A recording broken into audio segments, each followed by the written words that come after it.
গতকাল রাত্রে ওর সাথে আমার কিছু গাজীপুরের দুর্গম চরাঞ্চলে কলেজ প্রতিষ্ঠা উদ্যোগে নিশ্চিন্তপুরে আলোচনা সভা অনুষ্ঠিত। সামার কিংবা উইন্টার সব সময় স্পিড দরকার। স্পিড। আমাদের সহকর্মী মোহাম্মদ পলাশ শেখের রিপোর্টে থাকছে বিস্তারিত। সিরাজগঞ্জের কাজীপুর উপজেলার নিশ্চিন্তপুর ইউনিয়নে একটি আধুনিক ও মানসম্মত রেসিডেন্সিয়াল কলেজ প্রতিষ্ঠার লক্ষ্যে আলোচনা সভা অনুষ্ঠিত হয়েছে। শনিবার ২রা মে সকাল ১১টায় নিশ্চিন্তপুর ইউনিয়ন উচ্চ বিদ্যালয়ের কক্ষে এ সভার আয়োজন করেন কলেজ বাস্তবায়ন পরিষদ। সভায় প্রধান অতিথি হিসাবে বক্তব্য রাখেন হাজী আব্দুল মজিদ ফাউন্ডেশনের ট্রাস্টি কৃষিবিদ ফরিদুল ইসলাম।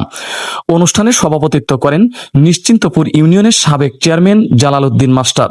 মোহাম্মদ জাহিদুল ইসলাম ও মনোয়ারুল ইসলাম মামুনের সঞ্চালনায় বক্তব্য রাখেন আইনুল হক মাস্টার, খোশ মাহমুদ সরকার, ফরিদুল হক, নুরুল ইসলাম মাস্টার, আব্দুস সালাম, একে ফজলুল হক মঞ্জু সরকার, শাহজাহান মেম্বার, আব্দুল কাদের চেয়ারম্যান, আলী আশরাফ দুদু, জুরান মেম্বার, আক্তার তরফদার, বিএনপি নেতা আব্দুল আলিম মোন্নাফ মেম্বার প্রমুখ। অনুষ্ঠানে প্রস্তাবিত যমুনা উপজেলার বিভিন্ন রাজনৈতিক দলের নেতৃবৃন্দ, সাংবাদিক, শিক্ষক, শিক্ষার্থী ও স্থানীয় গণ্যমান্য ব্যক্তিবর্গ উপস্থিত ছিলেন। আলোচনা সভায় বক্তারা চরাঞ্চলের একটি আধুনিক কলেজ প্রতিষ্ঠার প্রয়োজনীয়তা তুলে ধরে এ উদ্যোগকে সমোপযোগী ও ইতিবাচক হিসেবে অভিহিত করেন। সভায় কলেজের নামকরণ, স্থান নির্ধারণ এবং অধ্যক্ষ নিয়োগের বিষয়েও প্রাথমিক সিদ্ধান্ত নেওয়া হয়। আয়োজকদের পক্ষ থেকে জানানো হয়, ওয়াসিরে সিরাজগঞ্জ ১ আসনের সংসদ সদস্য মোহাম্মদ সেলিম রেজার উপস্থিতিতে কলেজটির ভিত্তিপ্রস্তর স্থাপন করা হবে।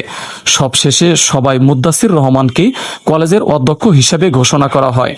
চরাঞ্চলের শিক্ষার মান উন্নয়ন ও উচ্চশিক্ষার সুযোগ সম্প্রসারণে এ উদ্যোগ নতুন দিগন্ত উন্মোচন করবে বলে আশাবাদ ব্যক্ত করেন উপস্থিত সকলেই। চিন্তা ভাবনা করছি, দেখতে পাচ্ছি তারা একজাক তরুণ শিক্ষার্থী যারা দেশের বিভিন্ন বিশ্ববিদ্যালয়, সরকারি বিশ্ববিদ্যালয় থেকে পড়ুয়া, কেউ পড়াশোনা আছে, কেউ পড়া শেষ করছে। আমরা এদেরকে S MP news 24 news desk.